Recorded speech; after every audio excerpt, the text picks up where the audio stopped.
জয় শ্রীকৃষ্ণ। রাধে রাধে। আজ 30শে শ্রাবণ, 16ই আগস্ট শনিবার। ভগবান শ্রীকৃষ্ণের জন্মাষ্টমী আজকেই সম্পন্ন হচ্ছে।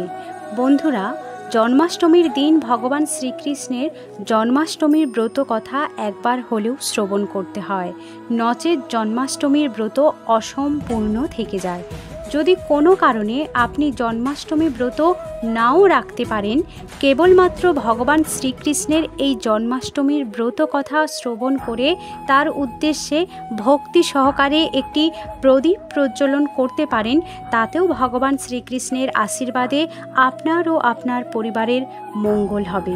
নমস্কার শ্রোতা বন্ধুরা, আজকের এই জন্মাষ্টমীর বিশেষ ভিডিওতে আপনাদের স্বাগত জানাই। আশা রাখি কৃষ্ণ কৃপায় সকলে ভালো আছেন, সুস্থ আছেন। কৃষ্ণ জন্মাষ্টমী ব্রত কৃষ্ণ ভক্তদের কাছে খুবই মহৎ ও আনন্দোৎসব। শ্রবণ করুন জন্মাষ্টমীর ব্রত কথা। ওং নমো ভগবতে বাসুদেবায়। দিলীপ রাজকন বশিষ্ঠ মুনি প্রতি শ্রীকৃষ্ণের জন্ম কথা শুনিতে সম্প্রতি।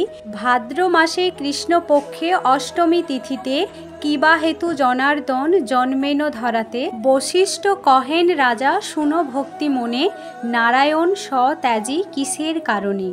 এই পৃথিবীতে জন্মে দৈবকী উদরে, সেই পুণ্য কথা বলি তোমার গোচরে। পূর্বকালে কংসাসুর নামে নরপতি, অহংকারে মত্ত হয়ে থাকি দিবারাতি। পৃথিবীর দুঃখ দশা দেখি শূলপাণি, ক্রোধেতে অধীর হয়ে কহে এই বাণী। দেবগণ চলো যাই ব্রহ্মার সকাশে, করিব উপায় আজি কংসের বিনাশে। অনন্তর মহেশ্বর দেবগণ লয়ে, গমন করিল সবে ব্রহ্মার আলোয়ে। ব্রহ্মা তবে হংস পৃষ্ঠে করি আরোহণ, ক্ষীরোদ সাগরে যান লয়ে দেবগণ। সাগরের তীরে স্তব করে সুরগণ, স্তবে তুষ্ট হইলেন দেবনারায়ণ। কিবা হেতু করেছ হেথায় আগমন, ব্রহ্ম বলিলেন প্রভু করি নিবেদন। শিবে বর বলিয়ান হয়ে কংসাসুর, পৃথিবীর দেই সদা যাতনা প্রচুর। মহেশ্বর দিলব ভাগিনীর হাতে, নিধন হইবে কংস নহে অন্য হাতে। দৈবকী উদরে জন্ম করিয়া গ্রহণ, পৃথিবীর দুঃখ দশা করুণ মোচন নারায়ণ। বলিলেন দেব মহেশ্বর, পার্বতীকে সাথে দেন একটি বৎসর, কার্য শেষে পুনরায় আসিবে চলিয়া। এত বলি উমা রমা সাথেতে লইয়া, মথুরা উদ্দেশ্যে যাত্রা করি নারায়ণ। দৈবকী উদরে জন্ম করিলা গ্রহণ। ভাদ্র মাস কৃষ্ণ অষ্টমী তিথিতে, বুধবার রোহিণী নক্ষত্র নিশার্ধেতে, সর্বাধিক আলোকিত করিয়া শ্রীহরি। ধরাধামে অবতীর্ণ শিশুরা ধরি, কেমনে রক্ষিব প্রভু কংস হাত হতে। ভাবিয়া উপায় মোরা নাহি পাই চিত, অন্তর্যামী নারায়ণ অন্তরে বুঝিল। পরিধান ত্যাজি প্রভু দ্বিভুজ হইল। অনন্তর ভগবান হরির কৃপায়, বাসুদেব শূল হইতে মুক্তি পায়।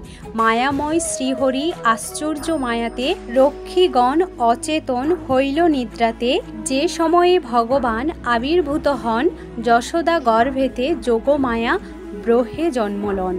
অতঃপর ভগবান কন বসুদেব, নন্দালয় তারে রাখি আসিতে হইবে। নন্দকন্যা যোগমায়া শ্রী ভগবতীকে, আনয়ন করিয়া দিবেন দৈবকীকে।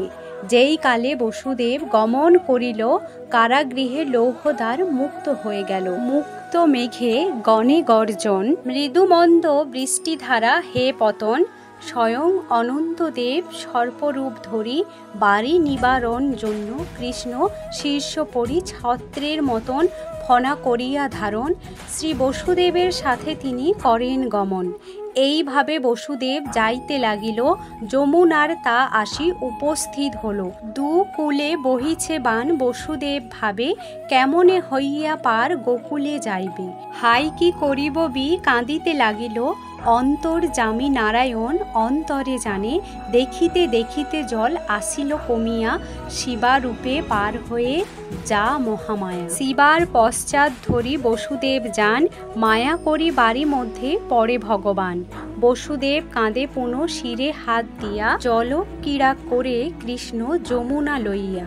যমুনার পুরে সাত কৃষ্ণকে পাইয়া কিছুক্ষণ পরে কৃষ্ণ উঠিল ভাসিয়া। সানন্দে বসুদেব তুলি নিয়া কোলে যমুনা হইয়া পার আসিল গোকুলে। অন্তর বসুদেব আসিন্দালয়ে যশোদা নিকটেতে কন্যা আছে শুয়ে। মহামায়া প্রভাবেতে গোপ গণি যত কেহ কিছু নাহি জানে সব নিদ্রাগত। যশোদাও পুত্র কিছু না বুঝেছে জানে কোন দেবরূপী জন্ম লোভেছে। যোগমায়া রূপী কন্যা দৈবকীকে দিয়া বন্ধন স্থানেতে বসু আসি চলিয়া। যোগমায়া প্রভাতে পুনবন্ধন ঘটিল কারাগৃহ পুনরায় আবদ্ধ হইল। মহামায়া সদ্যজাতা শিশুর মতন ক্রণ করিবা মাত্র জাগে রক্ষীগণ।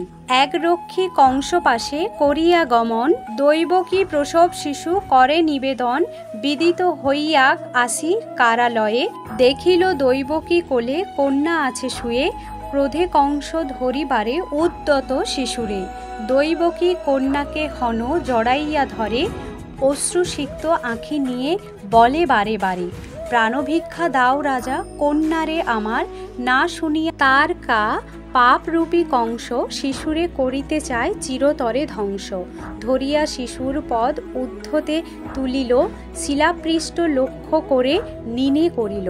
কিন্তু সেই শিশু কন্যা কংস হাত হাতে আরও ঊর্ধ্বে যায় উঠে না পড়ে শিলাতে। কন্যা অষ্টভুজা হ মহাদেবী রূপে বলেন বচন দুরাচার কংস ভূপে। দুষ্ট দুরাচার কংস শুনিবে বচন কিবা লাভ হবে বোধি আমার জীবন। তোর শত্রু যিনি তিনি বালক রূপেতে দিনে দিনে বর্ধিত হচ্ছে গাকুলেতে। অতএব নির্দোষী দৈবকী বসুদ হিংসা করি উভয়েরে কিবা ফল হবে। তারপর অষ্টভুজা মাতা ভগবতী গেলেন কৈলাস ধামে যথা পশুপতি। মহাম বাক্য কংস করিয়া শ্রবণ বসু দেবকীর করে বন্ধন মোচন। ততপরে কি রূপে শত্রু করি বিনাশন পরামর্শ করে লয়ে মন্ত্রীগণ। জন্মাষ্টমী ব্রত কথা হলো সমাপন জয় কৃষ্ণচন্দ্র বলি ডাক সকজন। কৃষ্ণ জন্মাষ্টমী ব্রত করে যেই সকল সদিচ্ছা তার হইবে পূরণ। রোগ শোক দূরে যায় শান্তি পায় মনে জন্মাষ্টমী ব্রত কথা যেই জন শুনে। হে গোপাল কৃষ্ণ প্রার্থনা চরণে এ অধমে কৃপা আপনার গুণে।